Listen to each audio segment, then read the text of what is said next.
Good evening. This is Real Talk with Daphne. So you guys know the last video I made, I was talking about how the Best Picture nominees had come out for the 2020 Academy Awards and that I had only seen 2 of the 9 movies nominated for Best Picture. Well, I've now seen 3. I added the movie 1917 to my list of I saw The Joker and also Parasite and now 1917. So I only have 6 more movies to watch before the February 9th Academy Awards. So I saw 1917 last night at the Cinelux Theater, which is quickly becoming one of my favorite theaters here in the Santa Cruz County area. Now, 1917 is a war movie, and war movies aren't typically my favorite types of movies. But I knew this one had been nominated. It looked interesting, and of course, I want to see all of the nominees, so I went. And it really reminds me a lot of the movie Saving Private Ryan. Do you guys remember that movie from maybe 20 years ago now with Matt Damon?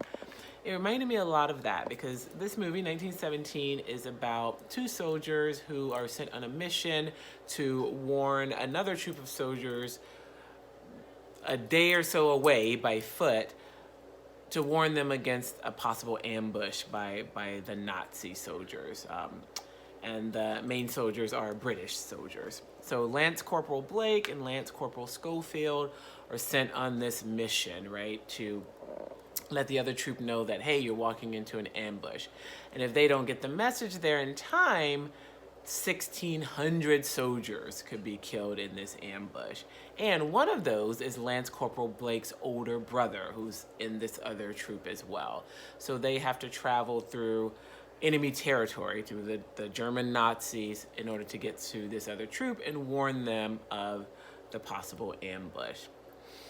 So it sounds very, gritty, like it would just be all about, that quest and maybe lots of shooting and lots of blood and gore. And it's a war movie, so there is some shooting, blood, and gore, but it's also really about relationships between friends and also between siblings. And I will admit that I very briefly fell asleep for about 5 minutes in the movie, about maybe 20 or 30 minutes after it had started. And even though that doesn't seem like a really long time, I missed a really pivotal part when I fell asleep for that 5 minutes. But no spoiler alerts here on Real Talk with Daphne, so I won't say what that part was. But even having missed that little bit, once I woke up, and I got up early that day, so I was just like really tired, and I saw the movie right after work and I just dozed off. But once I woke up, it sucked me right back in, and I was able to stay awake for the rest of the time. And I was just really mesmerized and enthralled by the story and the relationships that are depicted in the story. And then there's one scene when Lance Corporal Schofield is almost to the troop that he's seeking to warn, where he comes upon some soldiers, and one of the soldiers is standing up and singing this very haunting Irish song.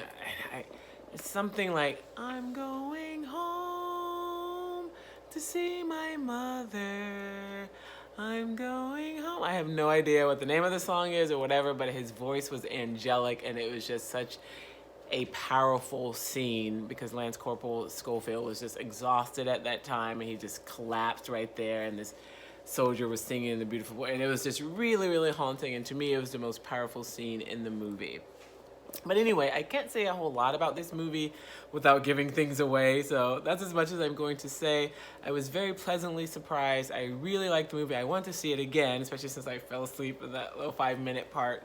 And I would probably maybe even buy it. I really, really liked it a lot, so on my scale of 0 to 5 stars, I give 1917 a perfect 5-star rating. You guys should go see it. #Cinephile.